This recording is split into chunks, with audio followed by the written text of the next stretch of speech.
এখানে সংকল্প করে বেরোবেন কি যে আজকে আপনাদের এখানকার এক্সাইটমেন্ট, এখানকার সিস্টেম দেখার পর আরসিএম সিস্টেম আপনাকে সারা পৃথিবীতে যত বিজনেস আছে, সারা ভারতবর্ষ তথা সারা পৃথিবীতে যত বিজনেস আছে, সেই বিজনেসের সঙ্গে আমাদের উদ্দেশ্য মেলে না কখনো।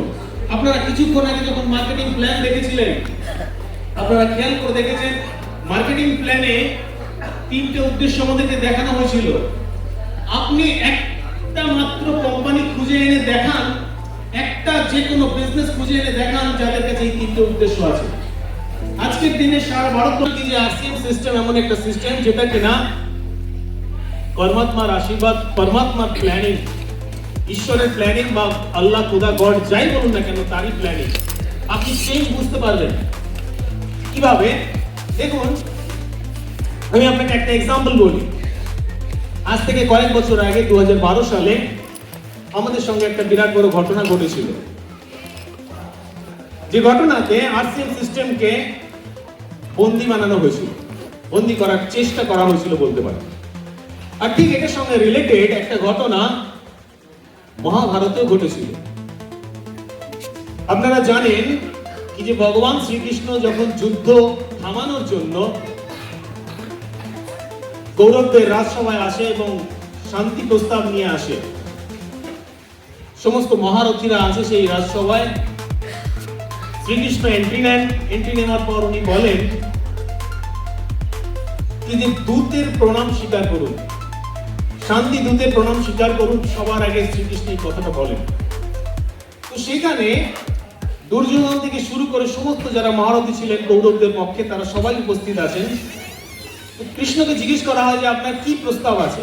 তো শ্রীকৃষ্ণ সবার প্রথম প্রস্তাব বলেন যে আমরা অর্ধেক রাজত্ব চাই, যদি আমাদের পাণ্ডবদের পক্ষে অর্ধেক রাজত্ব দিয়ে দেওয়া হয় তাহলে পরে আমরা রাজি আছি, আমরা সেখানেই কাটিয়ে নেব। তো দুর্যোধন রেগে যায়, যদি শ্রীকৃষ্ণ আপনার কাছে অন্য কোনো প্রস্তাব থাকে তাহলে পরে সেই প্রস্তাব দিন, আদারওয়াইজ আমি রাজি নই। শ্রীকৃষ্ণ নেক্সট প্রস্তাব বলেন কি যে যদি অর্ধেক দিতে নাও রাজি হন যুবরাজ, অর্ধেক না দিলেও আমাকে 5টি গ্রাম দিন, 5টা গ্রাম এই পঞ্চ পাণ্ডব ঠিক ওর মধ্যে অ্যাডজাস্ট করে নেবেন। দুর্যোধন রেগে গিয়ে তখন ও তর্জনী তুলে ভগবান শ্রীকৃষ্ণকে বলছেন যদি আপনি শান্তি দূত না হতেন, यदि आप शांति दूत ना होते, तो कृष्ण कখন বলছেন যে यदि मैं शांति दूत नहीं होता तो क्या होता যুবরাজ। তো দুর্যোধন তখন সমস্ত সভ্যতার সীমা লঙ্ঘন করে দুর্যোধন বলছে यदि आप दूत ना होते तो मैं आपकी इस प्रस्ताव रखने के लिए आपकी जवान खींच लेता और फेंक देता कारागार में बंदी बनाकर। तो শ্রীকৃষ্ণ তখন একটা বিরাট রূপ ধরেন, নেক্সট যে রূপে দুর্যোধনের সামনে শ্রীকৃষ্ণ বলতে থাকেন একটা কথা, हरि ने भीषण हुंकार किया, अपना स्वरूप विस्तार किया, डगमग डगमग दिग्गज डोले, भगवान कुपित होकर बोले, जंजीरें भराकर साध मुझे, हाँ हाँ दुर्योधन बांध मुझे।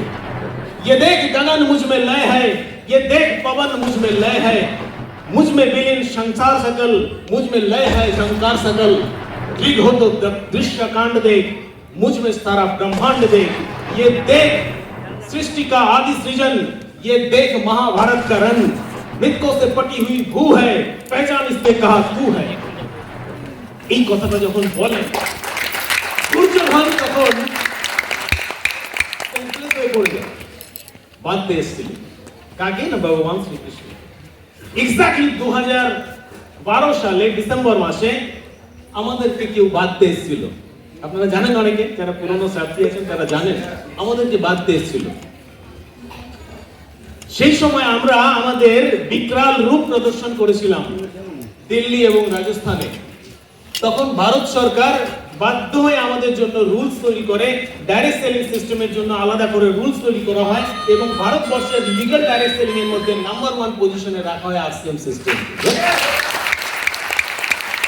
আপনি যদি টেকনোলজিকে ইউজ করেন, আপনি যদি আজকের দিনে চ্যাট জিপিটি কে জিজ্ঞেস করেন যে ইন্ডিয়ান ডাইরেক্ট সেলিং এর মধ্যে লিগ্যাল কোম্পানি কে কে আছে, টপ 10 লিগ্যাল কোম্পানি, আপনি দেখবেন যে 10টা কোম্পানির নাম দেখাবে, তার পাশে লেখা দেখাবে লিগ্যাল, কোম্পানির নাম পাশে লেখা আছে লিগ্যাল। আর সিমের নাম যেখানটা দেখাবে তার পাশে লেখা আছে ফুললি লিগাল।